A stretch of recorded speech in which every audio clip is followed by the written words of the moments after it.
আসসালামু আলাইকুম। সবাইকে আপনার টিচিং হোম একাডেমি থেকে স্বাগত। আজকে আমরা পঞ্চম শ্রেণীর গণিতের অনুশীলনী 2 এর 21 পৃষ্ঠার এখানে যে 4 নাম্বার অঙ্কটি আছে, তোমাদের বইতে এরকম একটা সিস্টেম করে 21 পৃষ্ঠার 4 নাম্বার অঙ্কটি দিছে।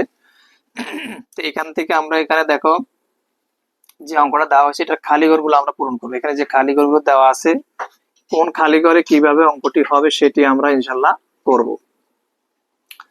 তো দেখো এখানে বলা হয়েছে 3 ডজন ডিম ও 5 হালি কলার মূল্য 620 টাকা।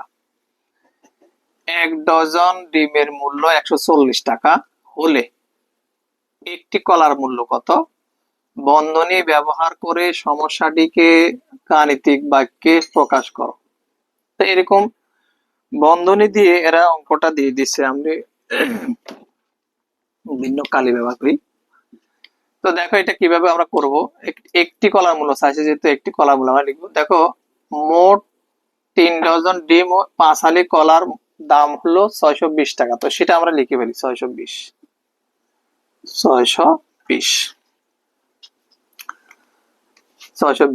এরপর দেখো বলছে 1 ডজন ডিমের মূল্য 140 টাকা।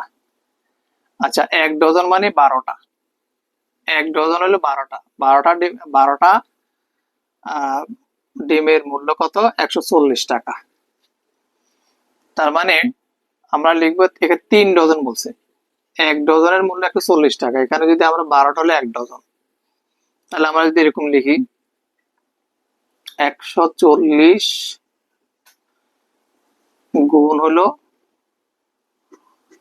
3 ডজন বলছে। দেখো 1 ডজনের মূল্য হলো 140 টাকা, আর ডিম আছে কত? 3 ডজন।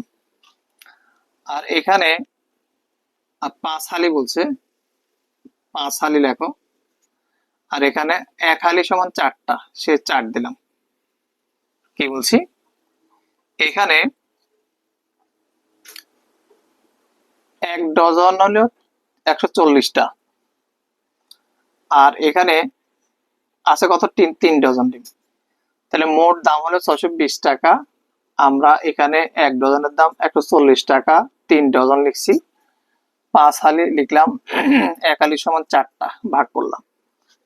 এখন দেখো এখানে 620 এ 620 থাকবে, আর এখানে 3 14 আর 42, অর্থাৎ 420।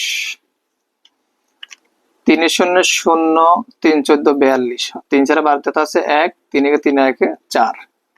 এখানে যা ছিল সেটা আমরা লিখবো 5, আর এখানে ভাগ 4। এখন দেখো 620 থেকে 420 বাদ গেলে থাকে 200। এখানে 200 লিখবো। আর এখানে থাকে কত? 5, এখানে থাকে 4। এরপর এখানে 4 5 20, মানে 40। এই ভাগের ভাগ, এই 200 ভাগ 5 করলাম, 40 আসছে। এরপরে এই যে ভাগের ভাগ, এখানে 4 থাকে। 4 10 40, 10 টাকা। সুতরাং একটি কলার মূল্য 10 টাকা।